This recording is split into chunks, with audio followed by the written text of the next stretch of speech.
Welcome, everyone. This is Amy with Be Lit from Within. Thanks for joining me today for this short video on healthy aging naturally.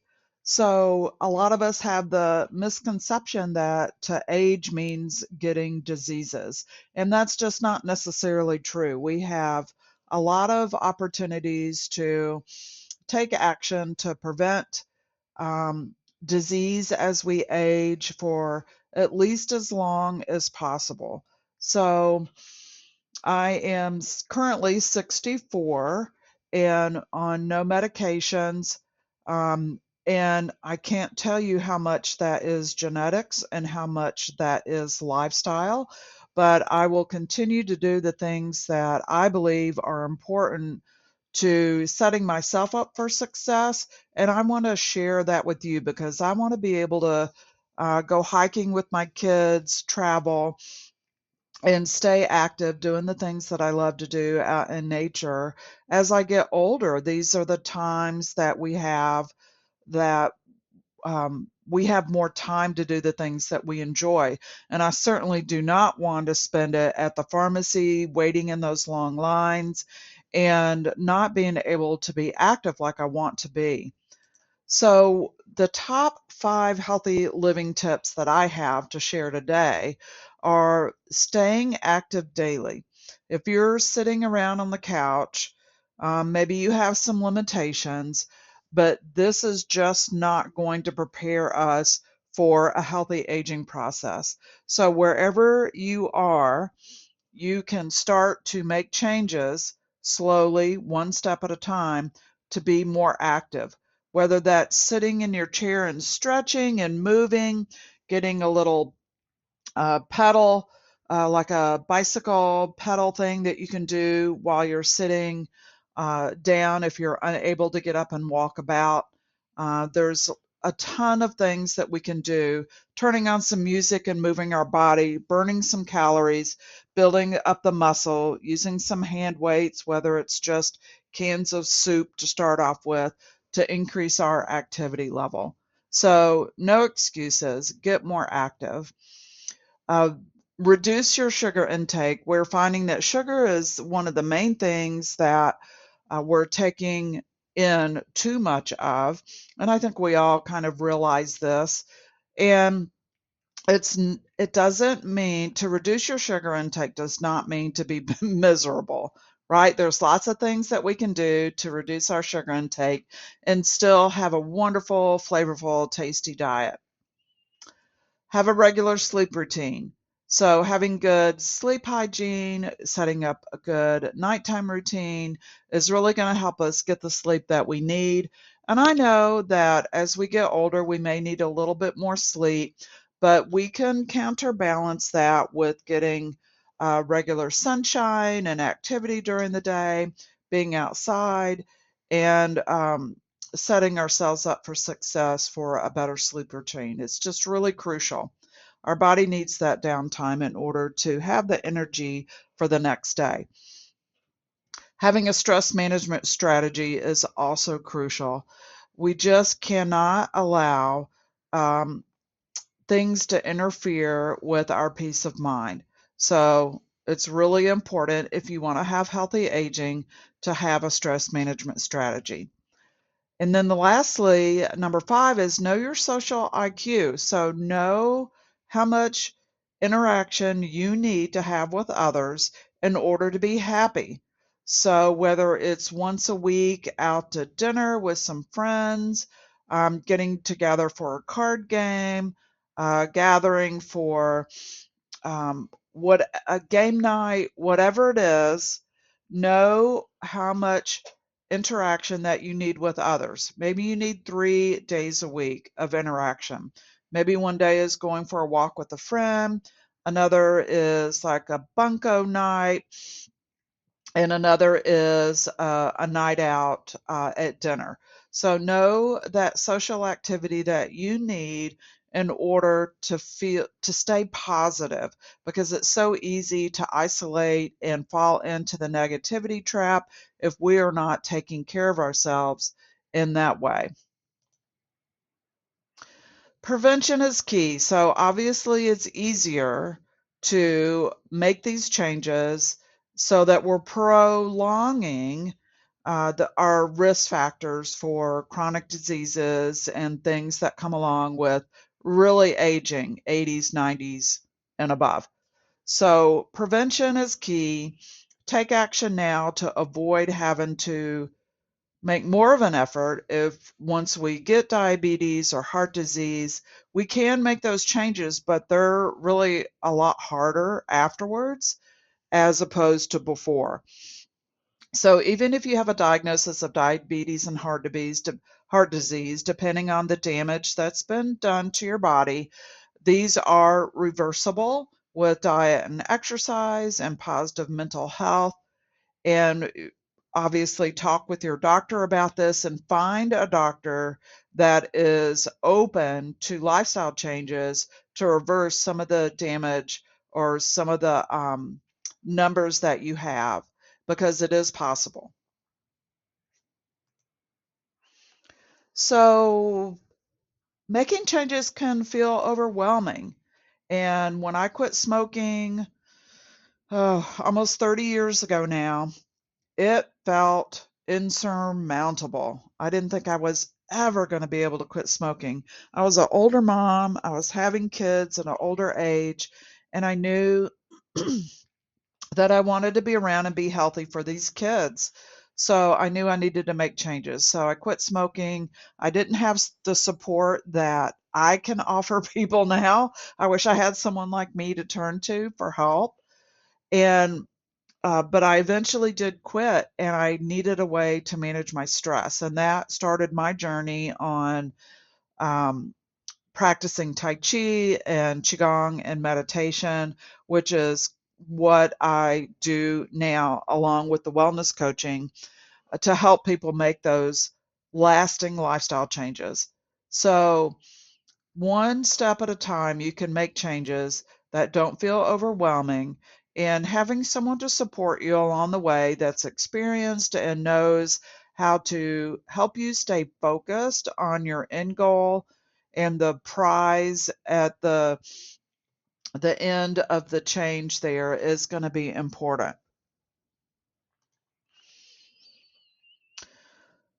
Focus on what you will gain and not what you will lose. Some people think about, oh, if I quit smoking, I just am not going to be able to be social anymore. I'm not going to be able to have fun. The stress is going to be overwhelming. Or dietary changes. There's just no way I can make the changes that I need to make to lose this weight and keep it off. And it's so easy to get overwhelmed because there's a million different people out there telling you a million different ways how to do things. So focus on what you'll gain. So typically with dietary changes, focus on adding in one more fruit or vegetable a day. And do that until it is a normal thing, just like brushing your teeth. And so, does that feel manageable? Adding one fruit or vegetable in per day, one serving. And if it does, then that's how you break it down to make it manageable. Some people want to go, oh, I'm going to get 5 fruits and vegetables in per day. I can do it. I'm not going to be able to do it unless I'm committed fully. And then a week later, they're like, oh, it's just too much. I can't do it. So focus on what you will gain, not what you're going to lose out on. And that is going to help you take that step by step approach and focus on the positive, and you will see the results and feel the results. And those small changes really add up over time. So think about one step at a time, adding one fruit and vegetable. Say you do that for 6 weeks. And then the next goal that you take, imagine where you're going to be by the end of the year. So when you add in one fruit or vegetable, you're adding in a filling uh, food substance with fiber that is going to help you be more full, and it's going to push away some of the other higher calorie items that you're intaking now. So imagine at the end of the year the changes that you will have experienced making one step at a time. So this All these changes boost your immune system. That makes you healthier. That makes you less susceptible to germs and bacteria, viruses, and you will be able to stay healthier longer and not be plagued with one illness after another, after another, after another. And I'm a definite living example of that. But before, when I smoked and ate fast food all the time, I was sick all the time. I would catch every flu, every sinus infection, everything that was going around. I would be down and out and sick. And since I quit smoking and changed my diet, I am very rarely sick. My immune system has just improved so much. It just makes life a lot more fun to live, knowing that I'm not going to be plagued with this over and over and over again all the time throughout the year. So, our number one thing is starting with movement. Without movement, you guys, I am telling you, it is really hard to be healthy without moving your body. Your muscle tone needs that movement. Your balance needs that movement for fall prevention. Your mental health needs that movement for more oxygen to your brain to help you have a boost and feel better. It helps with your sleep. There is just endless benefits. It makes your heart healthier, your heart stronger, and your lungs stronger, and have a better capacity for oxygen intake. And the benefits are just endless. So find something that you love. Walking in the park with a friend, going on a hike with a group. There's a ton of hiking groups that you can look up and find one to join in. Take an aerobic dance class that's fun. Do a Zumba class. Play pickleball. Go swimming.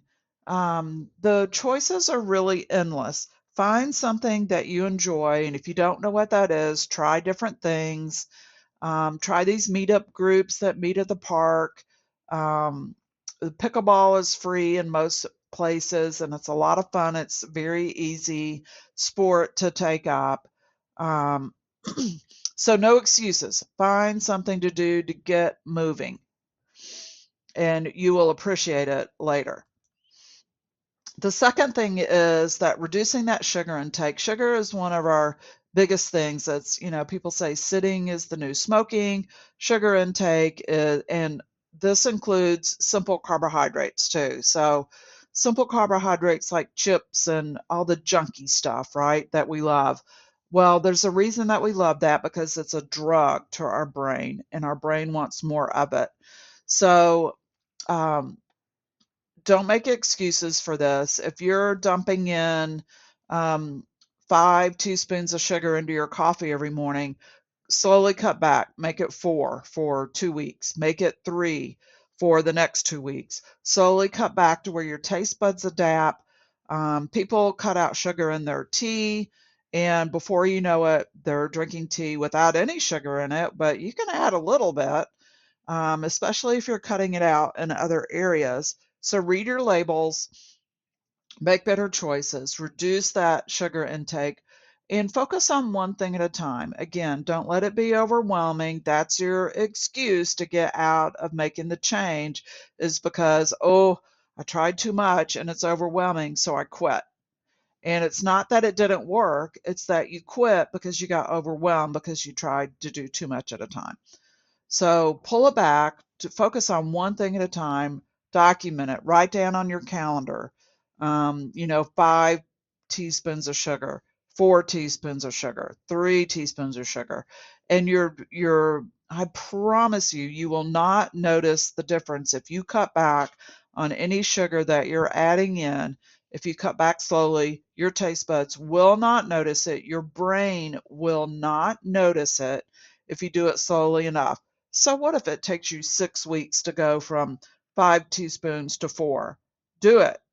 And then 6 weeks plus 6 weeks plus 6 weeks plus 6 weeks, mean you're at 2 teaspoons of sugar where you were at 5, and then you're at 1, and then you're at a half. So one thing at a time. No excuses, no whining, just do it. Start to cut back. You got this. Develop a nighttime routine. Sleep is so important for recuperation for our bodies. We don't even know all the extent of the importance.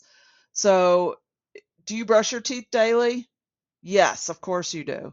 If you have any health at all, unless, I mean, the people that don't, their teeth are falling out and they have gum disease and that sort of thing. We don't want that. It's bacterial, just a petri dish, and we don't want that.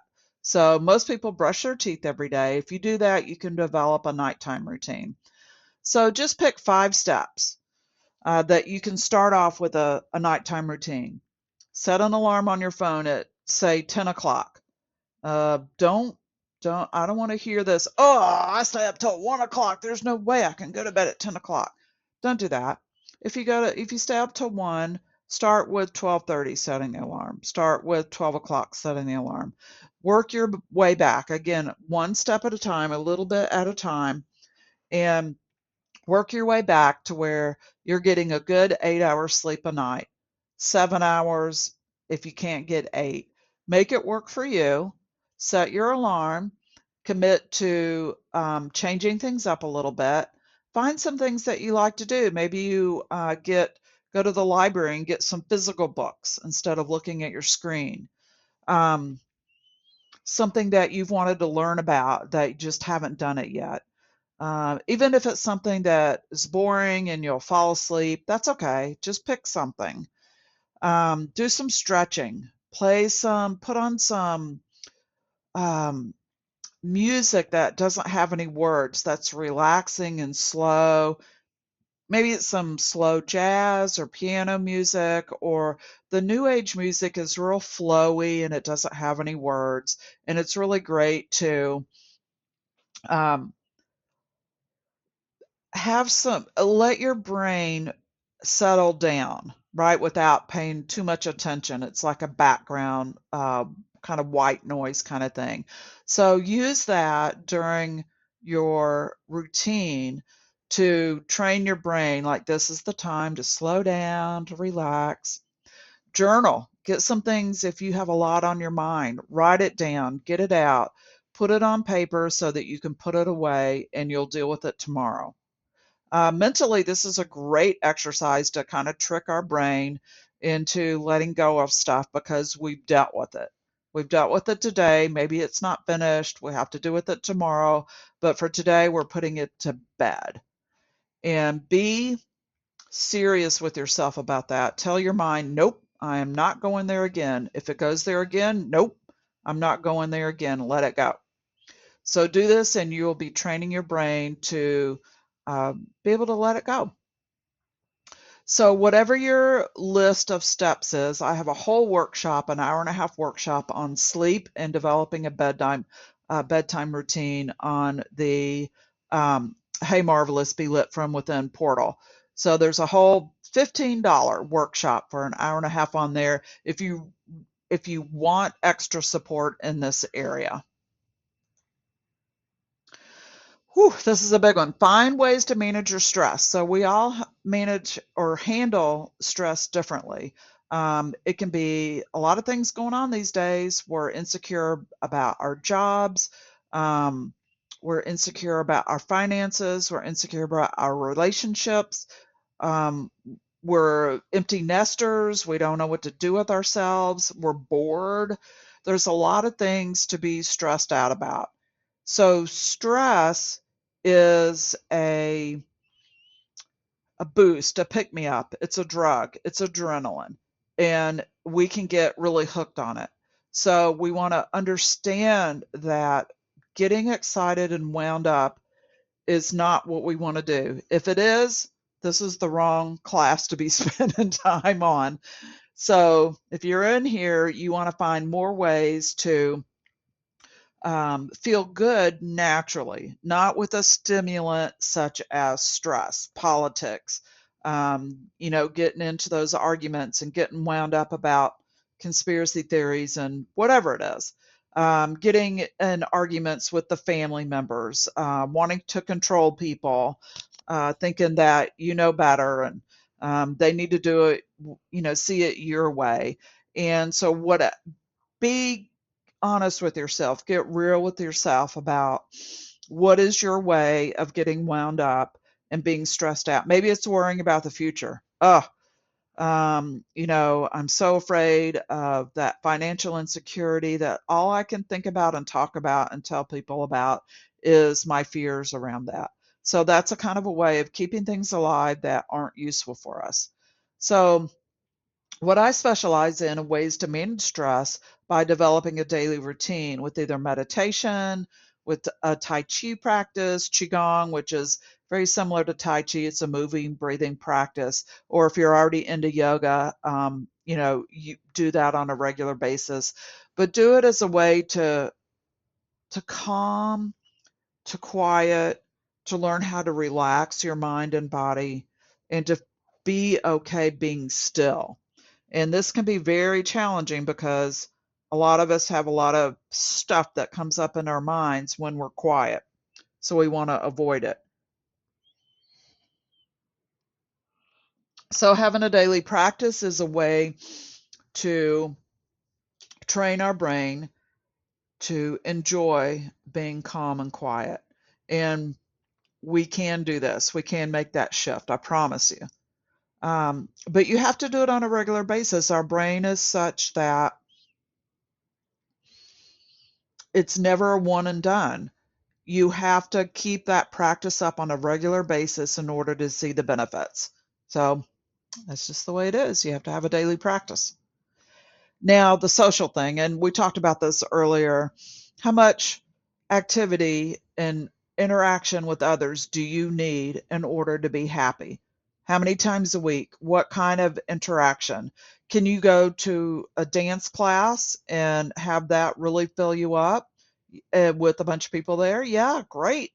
But do you need more one-on-one, a walk with a friend as well? Do you need a more fun time with people that you know, going out gathering for dinner or game night? And so figure out what is your happy place with interaction. Sure, a lot of people are introverts. I'm an introvert, but I need my quiet time. But let me tell you, I get plenty of quiet time. The nest is empty. Um, and I need to make sure that I am out there being active enough to where that depression and that slowing down doesn't kick in. Very, very important. Get to know yourself. So figure out what fills you up, figure out what makes you happy. Notice how you're limiting yourself by your thoughts, by your self-talk, and get familiar with that. And know that without becoming aware of our self-talk and what fills us up, it's going to be really hard to be happy because we're going to be wandering around in the desert with no water and not know where to get it. So we have to get to know ourselves a little bit. So this is your one and only, and we don't get a second chance in life. And ask yourself what you really want for the next 10, 20, 30 years, however long that we have. Life may end tomorrow. We don't know. But do you want to make the best of your life, or do you want things to stay the same? If you wanted things to stay the same, you wouldn't have listened for the past 20 minutes to me babble on about all these things about living a healthy lifestyle. And, I want to be that person sitting in the picture taking care of myself. I want to be that flexible gal with the guy holding me up and doing this back bend. So honestly, really, I don't need to have the man lifting me up doing the aerobatics and all that stuff. If you want to do that, that's great.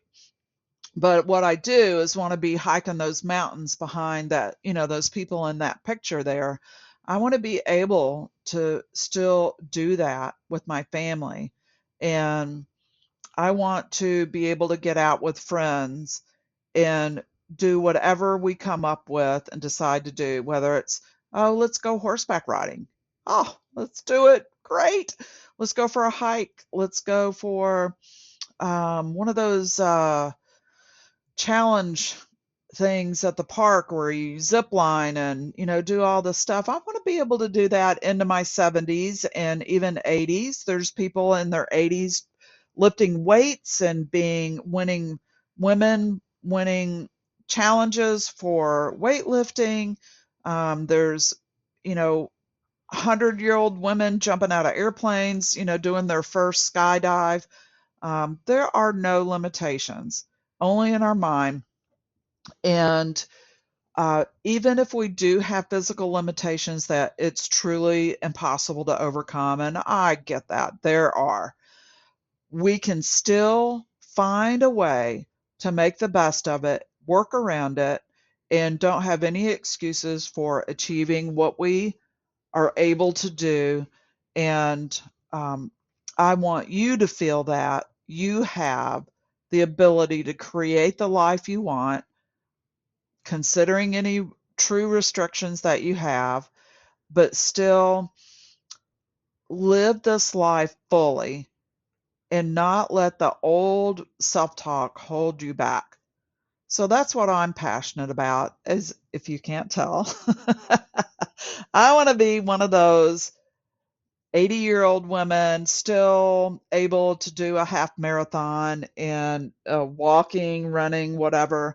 I want to be there. I want to still go hiking. I want to do all that stuff. And in order to do it, I have to take the steps. I have to eat well. I have to get that daily exercise in. I have to be social for my mental health. I have to get the sleep for my physical health and well being. These things just all go together and there's no getting around it. But step by step, you can make those changes. And I am here rooting for you. And if you want any additional support, feel free to contact me at info@belitfromwithin. I'll be glad to be your support person. And let me know of what you plan to do to make some healthy lifestyle changes to set yourself up for success. Be well, my friends.